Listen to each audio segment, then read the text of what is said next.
Olá galera, eu sou a Verônica Pedroso, a dona do canal Crimes Franceses. Se você já é da casa, já conhece o meu trabalho, já vem aqui tomar um cafezinho comigo, dorme escutando a minha voz, trabalha, maratona os vídeos do canal. Muito obrigado pela sua presença aqui hoje mais uma vez. E se você tá chegando novo, tá chegando nova, seja muito bem-vindo, seja bem-vinda. Eu espero que você goste do conteúdo do canal e fique por aqui. O tema do canal ele é um tema muito pesado, então eu tento fazer uma conversa mais leve pra gente estar refletindo, pra gente estar ficando em alerta e pra gente sacar essa ideia de que as pessoas são uma caixinha de surpresa e que infelizmente a gente não conhece ninguém. A criminalidade existe em qualquer lugar do mundo e cabe a você cuidar da sua segurança, porque ninguém vai fazer isso no seu lugar.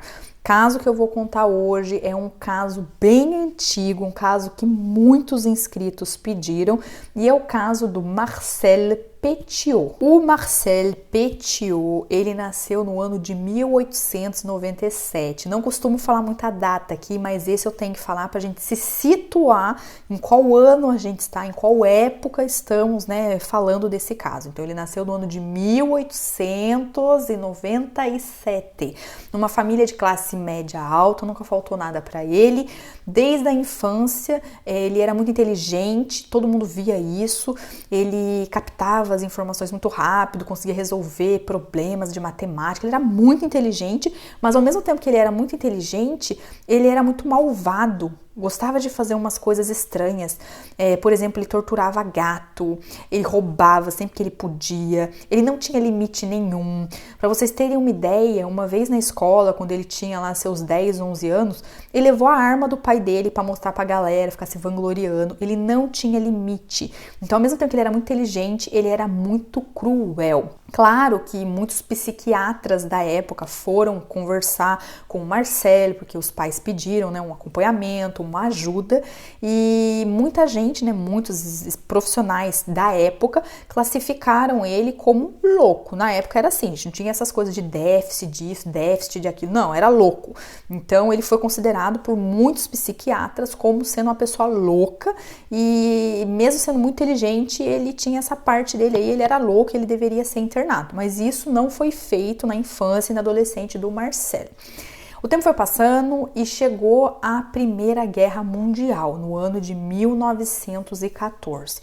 Ele tinha 17 anos e ele se alistou porque ele queria muito contribuir com o país e ele foi chamado, então ele foi para a guerra. Aos 17 anos embarcou, foi, né, guerrear, e em 1917, né, 3 anos aí de guerra, ele batalhando, ele teve um acidente, ele levou um tiro no pé e foi para a enfermaria. Foi a primeira vez que ele chegou lá na enfermaria, tal, bem assustado, apesar de todo o contexto de guerra, né, ele conseguiu escapar, não ficava ali de frente, porque ele era bem novinho, não tinha experiência, mas quando ele saiu, logo de cara, pegaram ele levou um tiro no pé e foi para a enfermaria.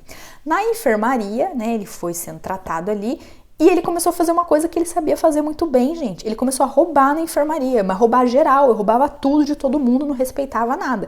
Lembra que eu falei que ele não tinha limite? Era do mesmo jeito. Roubava. No começo ninguém entendia quem que tá roubando. Pô, tá na guerra, já tá difícil os tempos. E tem alguém aqui na enfermaria que a gente tá tratando e tá roubando. Então ninguém conseguia saber quem que era, até que um dia pegaram o Marcel roubando, né? E ele foi novamente para um hospital psiquiátrico, porque antes disso ele tinha ido para uma prisão, mas logo o pessoal viu, ele não tem que ficar aqui na prisão, o problema dele é psiquiátrico, é psicológico, e ele foi diagnosticado então como cleptomaníaco. Ele roubava tudo mesmo, sem limite, porque era uma doença. Em 1921, depois de toda a guerra ter terminado e tal, o Marcel, ele decidiu estudar medicina. E como ele era muito inteligente, ele conseguiu entrar na faculdade, estudou todos os anos de medicina e terminou o curso, obteve o diploma de medicina com notas excelentes e extraordinárias. Era o prodígio ali, né, do pessoal que estava se formando com ele. E logo que isso aconteceu, ele já queria ter um consultório para ele, que ele queria exercer a profissão. E foi o que aconteceu. Terminou ali a faculdade, pegou o diploma, ele se instalou numa cidadezinha que ficava a 140 quilômetros da capital, Paris, chamada Villeneuve-sur-Yonne. E ele tinha um consultorinho dele ali, e médico novo, né, querendo ajudar todo mundo, querendo fazer o nome dele ali na cidade. Ele muitas vezes atendia pessoas que não tinham condições de pagar a consulta, então ele não cobrava nada, atendia do mesmo jeito. Começou a ter uma reputação boa na cidade, porque o pessoal ia até o consultório, ele realmente tinha um bom diagnóstico, dava o remédio certinho, a pessoa se curava, então ele começou a ficar bem visto na cidade, todo mundo gostava do Marcel. E só para vocês terem uma ideia de tão bem visto que ele ficou, ele começou a conversar com o político da cidade, o pessoal influente. Ele foi prefeito dessa cidade. Alguns anos depois, ele foi prefeito dessa cidade. No ano de 1927, ele encontrou uma moça chamada Georgette, se apaixonou por ela, namorou, casou, e no ano de 1928 ele teve um filho com ela, o único filho do Marcel. Já nessa época aí ele já não era mais prefeito da cidade, tinha passado o mandato dele aí. Então ele estava vivendo uma vida aí de sou médico, né, de sucesso, tenho a minha esposa, tenho meu filhão, tudo está indo muito bem. Só que aconteciam umas coisas estranhas. Ele fazia umas coisas fora da lei que ninguém via. Por exemplo, às vezes ele dava receita médica para esse povo que é meio viciado e tal, e era uma coisa errada. Você não pode receitar remédio assim do nada, remédio controlado, e ele receitava, a pessoa pagava, estava tudo bem. Às vezes ele ia atender, né, em domicílio, ou a domicílio, não sei como é que fala, e ele furtava a casa do paciente. Então ele começou a ser visto dessa maneira. Ele ficou um tempo sem roubar, sem fazer nada, mas de pouquinho em pouquinho esse lado dele aí obscuro começou a sair novamente. O ano de 1930, 31 começou a ficar tenso pro Marcel, porque as coisas que estavam acontecendo ao redor dele não parecia coincidência. Por exemplo, ele ia na casa de um paciente, né? Ele atendia, tal, dava o diagnóstico, aí depois ele ia embora. Aí do nada a casa do paciente começava a pegar fogo e o paciente quase morria. Ok. Um paciente que ele administrou remédio, né, por via aqui de injeção, não sei como é que fala, sabe? Quando a pessoa toma remédio na veia, quando ele dava remédio na veia do paciente, o paciente morria depois. Ele teve uma secretária que era uma meia que amante dele. Essa mulher um dia sumiu, até hoje ninguém sabe dela. Quando ele viu, né, o Marcel, ele era muito inteligente, não se esqueçam disso. Quando ele viu que o negócio tava, né, ficando estranho, o pessoal tava começando com os burburinhos e tal, ele falou, opa, eu tenho que sair dessa cidade aqui, não posso ficar aqui não. E foi o que ele fez. Ele pegou as coisinhas dele, pegou a Georgette e o filho e foram para Paris, trabalhar na capital. E chegando na capital, ele falou, vou refazer a minha reputação, começar do zero mais uma vez. Então, chegando em Paris, né, ele tinha as economias todas, ele alugou um local bacana, legal, um predinho chique, começou a morar ali com a esposa, tinha o consultório dele ali também, começou a atender, só que ele era bem charlatão, minha gente, ele dava uns diagnósticos que às vezes não tinha nada a ver, ele vendia mesmo receita por altas somas de dinheiro e o pessoal às vezes, né, viciado em algum remédio, algum tratamento, pagava por isso. E um dia ele foi pego mais uma vez, né, em Paris. Adivinha fazendo o quê? Roubando. Entre o ano de 1933 e 1939, ele fez tudo sair errado e foi pego roubando uma livraria, minha gente.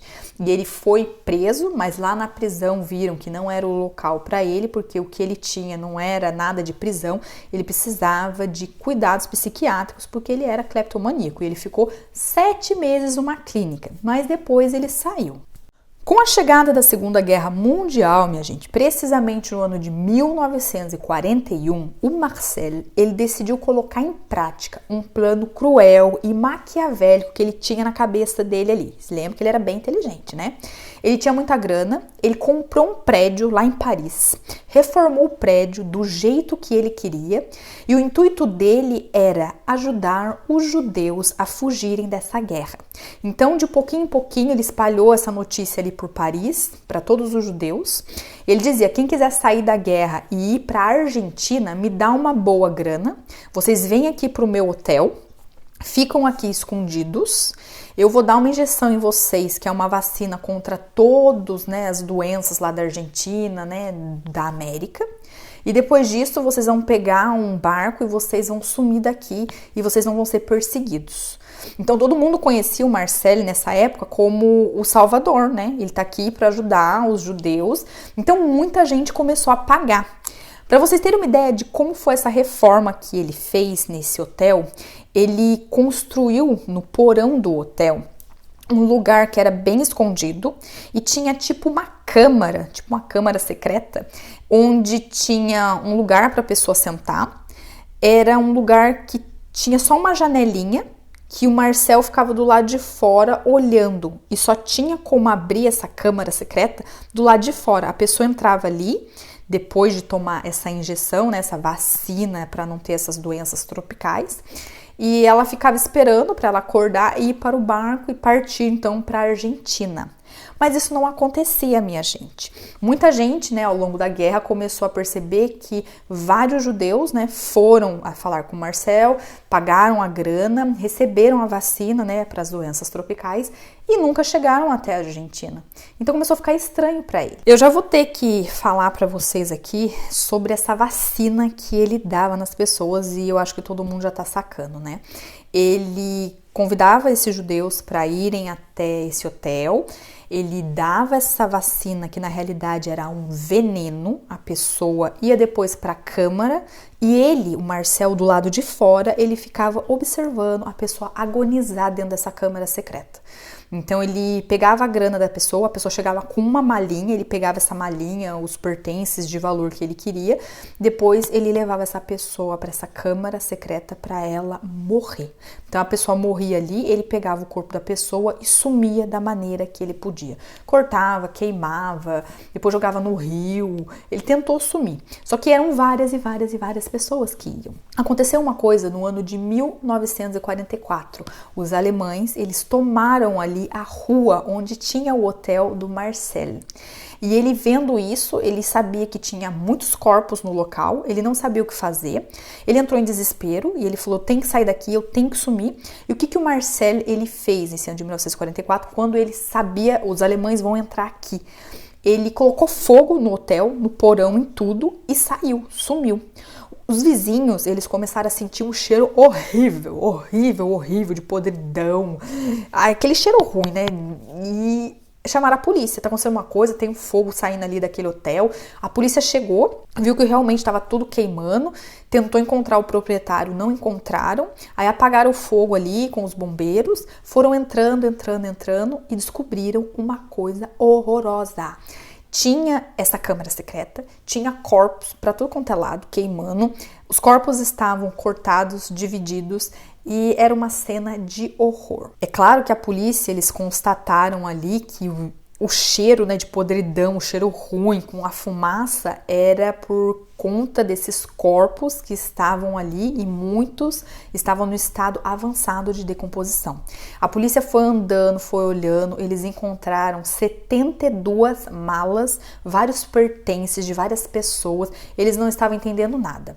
Até que então, no meio de tudo isso daí, chegou um homem e ele falou, eu sou irmão do Marcel Petiot, ele que é o dono aqui do local, e eu venho aqui conversar com vocês só para falar que o meu irmão, ele estava fazendo isso porque essas pessoas que ele matou, que ele tirou a vida, eram pessoas que estavam colaborando com os alemães. Então o meu irmão fez tudo isso porque as ordens vinham lá de cima, não foi o meu irmão, pediram para ele fazer isso. Então o meu irmão, ele estava aqui para lutar pelo país. A polícia não entendeu nada, o que é isso? O irmão querendo defender um cara que matou mais de 70 pessoas, a polícia não estava entendendo nada. Mas a polícia anotou tudo aquilo ali e deixou, né, de canto essa informação. A investigação começou para saber quem era esse cara, o que ele estava fazendo. É óbvio que o Marcel, ele sumiu, ele fugiu e ninguém achava esse cara. Sabe o que ele fez durante muitos meses? Ele deixou a barba dele crescer e depois que ele viu que ele ficou irreconhecível, ele começou a trabalhar como médico numa boa e na região ali de Paris, gente. Olha que cara de pau. Ele não se mudou não, ficou por ali, ó. Paris, no centro de Paris, escondido por ali, ó, em Paris. Ele não saiu da cidade. Ele simplesmente mudou a aparência, deixando a barba crescer um pouco. A investigação continuou, a polícia tentando encontrar o Marcel e nada, gente. O cara tinha evaporado. A polícia estava assim, ó, na estaca zero, sem nenhuma pista. Meses depois, a polícia teve uma ideia, porque eles conheciam um pouco da personalidade do Marcel. Eles decidiram publicar em um jornal um artigo falando sobre o caso do Marcel. E nesse artigo, a polícia falou que o Marcel, ele estava, sim, colaborando com os alemães. E a polícia deu vários detalhes, falando de todas as mortes, mais de 72 pessoas, fotos, o lugar horrível, tal. Acontece que alguns dias depois da publicação desse artigo, a polícia recebeu uma carta. E adivinha quem era? Era o Marcel dizendo que estava errado, a matéria estava errada, não era assim não, que ele nunca esteve em colaboração com os alemães, ele nunca ajudou os alemães, que ele era muito patriota, que ele gostava da França e tal, e coisa e tal. E foi nessa hora que eu vou explicar agora para vocês a armadilha da polícia. A polícia publicou essa matéria em um jornal que era especificamente vendido em Paris, em alguns bairros. Se o Marcel ele teve acesso a esse jornal, isso queria dizer que ele estava em algum desses bairros aí. Olha só que pulo do gato da polícia, hein? Então, a polícia fez o quê? Vamos pegar todos os médicos desses bairros e vamos olhar a letra desses caras para ver se é o Marcel. E foi o que a polícia fez. Eles tinham a carta do Marcel falando que não, que a matéria estava errada, que o jornal não tinha nada a ver. E eles foram, né, a paisano, ver os médicos, pedir receita, tal e coisa e tal. E eles acharam uma letra que batia exatamente. E eles foram ver esse cara e bingo, minha gente. Um mês depois, eles descobriram o Marcel, que estava trabalhando em Paris ainda, com a barbona dele, né, tava diferente. Ninguém tinha descoberto ainda, porque ele tava um pouquinho diferente assim, utilizando um outro nome. Então ele foi preso e, é claro, ele seria julgado por tudo isso. O julgamento do Marcel aconteceu no ano de 1946 e no julgamento ele estava sozinho, não tinha nenhum cúmplice, aqueles amigão ali que estavam com ele na hora de realizar toda essa coisa horrível que ele fez. Ele estava sozinho, eles nunca encontraram os comparsas do Marcel. A esposa Georgette, ela foi investigada, o irmão do Marcel também, e eles não tinham nada a ver com isso, eles não sabiam de nada. No julgamento, o Marcel, ele confessou a morte de 63 pessoas e ele falavam que eram pessoas inimigas e que ele fez tudo o que ele fez pela França, pelo país, que ele era, assim, patriota e que ele recebia ordens de cima. Só que a história dele não tinha pé nem cabeça, porque ele nunca dava um nome. Quem que mandava? Ah, eu não sei, ele não sabia de nada. Então não tinha nada a ver com política, com governo. Então, como estava sem pé nem cabeça, a polícia sabia, e todos os psiquiatras que conversaram com ele, que ele fez tudo o que fez, porque ele era cruel mesmo, e ele sentia de alguma forma uma satisfação de ver essas pessoas morrendo, porque ele assistia claramente à morte dessas pessoas nessa câmara secreta. O julgamento dele foi um julgamento assim bem ridículo, porque tinha muita gente que passava para pedir autógrafo para ele, o pessoal do jornal querendo fazer entrevista, conversar com ele. Ele se sentiu um deus no julgamento, sabe? Pô, tô sendo julgado aqui, matei 63 pessoas, pessoal que querendo autógrafo, sabe? Ele se sentiu um deus. Mas é claro que mesmo ele tentando falar que eram pessoas inimigas, que ele fez pela França, a pena dele veio. E pro ano de 1946, minha gente, não tinha essas historinhas de hoje em dia, não. Era guilhotina e ele pegou a pena máxima. No dia 25 de maio de 1946, às 5 horas da manhã, um policial foi até a cela do Marcel acordar o cara, né? Porque o grande dia, ele chegou finalmente. E esse policial, né, chega ali, dá bom dia pra ele e fala: pô, cara, tenha coragem. O Marcel, a resposta dele foi bem curta e grossa. Ele virou para esse policial e falou: pô, cara, você enche meu saco. Desse jeito, tava revoltado, tava bravo, ele sabia que ele ia ser guilhotinado nesse dia. Levaram ele até o local onde ele seria, né, guilhotinado, e um dos policiais perguntou: você tem alguma coisa para dizer antes da sua morte? E ele falou uma frase parecida com a frase do Landru, um outro criminoso que eu já contei aqui, vou colocar uns cards para vocês. Quase a mesma frase. E foi nessa hora que os policiais não sabiam, ele tá falando isso para a gente pensar nesse cara que a gente já julgou, o Landru, ou ele tá falando um negócio aleatório. Ele falou a seguinte frase: eu sou um viajante que leva suas bagagens. Ele falou só isso e depois disso ele foi guilhotinado e partiu desse mundo, né? Ele não faria mal para pessoa alguma. A mulher dele, a Georgette, até o final, ela acreditou que ele foi um pau-mandado. Ela sempre falava, o Marcel, ele fez as coisas porque a ordem veio de cima, ele não faria isso, ele não era uma pessoa malvada, ele não era cruel, ele recebeu ordens. Ela nunca acreditou, ela morreu sem acreditar que ele fez o que ele fez da cabeça dele. O prédio onde ele fez tudo isso, ele não existe mais, ele foi demolido nos anos 50 e esse local não existe mais. Esse foi o nosso caso de hoje, um caso aí pra gente pensar, refletir, pra gente ficar em alerta. Esse caso me deixa cheia de questões e eu vou compartilhar isso com vocês agora. Como que esse cara, a gente sabe que ele tinha assim alguma coisa no psicológico dele, porque normal ele não era, desde a infância dele foi detectado, né? Ele gostava de tortura, ele não tinha limite, ele não respeitava nada, ele não respeitava ninguém. Então ele tinha assim sérios problemas psicológicos, mas como que ele conseguiu ser médico, como que ele conseguiu ser prefeito, o povo confiava nele, ele foi um médico bem renomado, ele tinha uma boa reputação, tinha muita gente no comecinho da carreira dele que via que ele era uma pessoa do bem, ajudava as pessoas desfavorecidas. Como que ele conseguiu enganar tanta gente durante tanto tempo? Será que realmente ele tinha uma doença e a doença fez isso na cabeça dele? Ou será que ele inventou essa doença e ele fingia ser doente e usava dessa doença para fazer a maldade? Minha gente, mais uma vez aqui, as pessoas são uma caixinha de surpresa, já vem de antes, de muito tempo atrás, caso antigo, e a gente não conhece ninguém. Muito obrigada pela sua presença aqui e até o próximo caso.